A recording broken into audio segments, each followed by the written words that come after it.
Okay, so welcome back. The first round of our pizzas are done. I cooked them at 475 for about 10 to 12 minutes. What you want to do though is rotate them in the oven. Take the top one out about halfway through and put it on the bottom, and the bottom one out and put it on the top, because everyone's oven cooks differently and you don't want to have a burnt pizza and an undercooked pizza, so that'll help you to cook them evenly. So I'm going to pull these out and you'll get to see them one by one. The first one we have is the cheese pizza. Looks like the dough ran on us just a little bit, but they don't have to be perfect, they just have to taste great, and they will.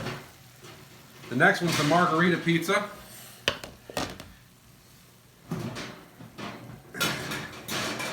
And it looks like the dough isn't quite ready yet for the breadsticks, so we're going to leave those in, and I'll show you how to finish this pizza. Okay? It's super hot, make sure you have your parents help you take them out of the oven.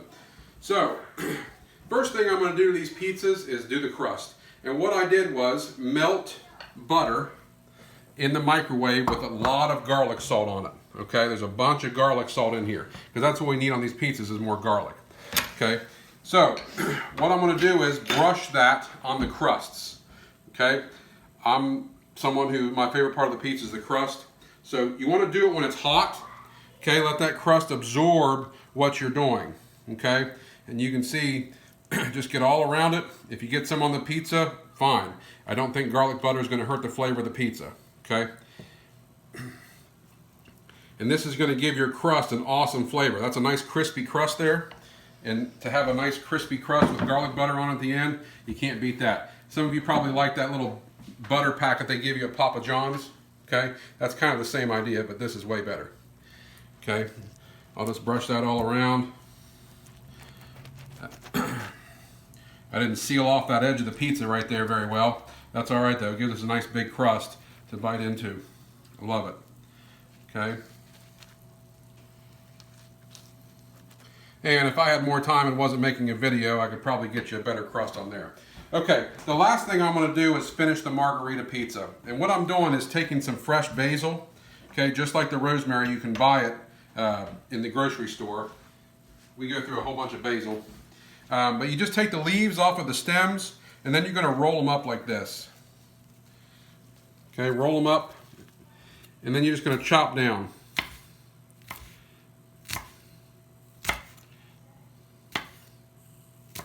Okay, and then you can give them like a little rough chop at the end. You don't want them small like the rosemary. You want them to be nice and flaky leaves. Okay, throw it all over the margarita pizza. There's no better flavor than fresh basil and mozzarella, in my opinion. Maybe mushrooms and garlic. But this is how we're going to finish this pizza. Okay, don't let any of it go to waste. It's too good. All right. The last thing we're going to do is pull those breadsticks out of the oven. I haven't made the other three pizzas yet, but all I'm going to do to those three pizzas is the same thing I did to these with that garlic butter at the end. Okay? And then you just let them rest for a minute. All right. All right, so you can see that those got a little bit bigger, and they will pull apart. Okay? Some of them are going to cook a little bit differently than the others, just based on where they are in your oven.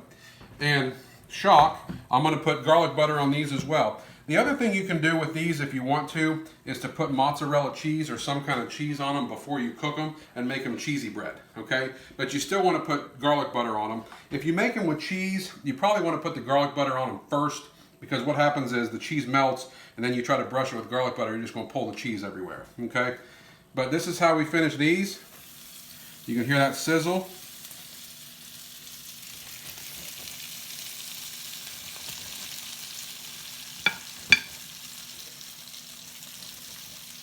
For some of you, this will be your favorite part.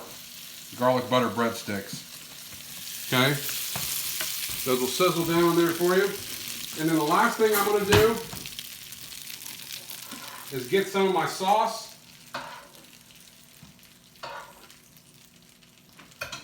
Same sauce I used for the pizza. I'm going to put it on a plate, pull those out, and that'll give me something to dip the breadsticks in. Okay? You can also dip your garlic butter crust in that. I'm ready to eat, okay? If those weren't so hot, I'd pull it out and start eating right now. But anyway, that's how you make homemade pizza. Again, 475 or 500 for about 10 to 12 minutes. Just check your crust. That's the best thing to do. If you can see that the crust is nice and golden brown like this right here, or this over here, that's perfect, okay? You don't want it to get black like this, otherwise it's cooked too much. But see, what this is going to do is, it's going to give the pizza in the middle a nice crispy finish too, instead of having that floppy pizza that you can't even pick up to eat. Okay, I hope you like this. It is going to be a little bit time consuming, but as you can see, and your mouth's probably watering, it's way worth it in the end. Please let me know what kind of pizzas you made. If you have any cool ideas for toppings, let me know. I'm always looking for something new. I got a whole bunch of ideas for pizzas that we've done before. If you want some different ideas, let me know. We do things like chicken and chicken cheese and roasted onions and different stuff like that. But anything you want to do, it's your pizza. Put whatever you want on it. Somebody like pineapple, bacon, whatever.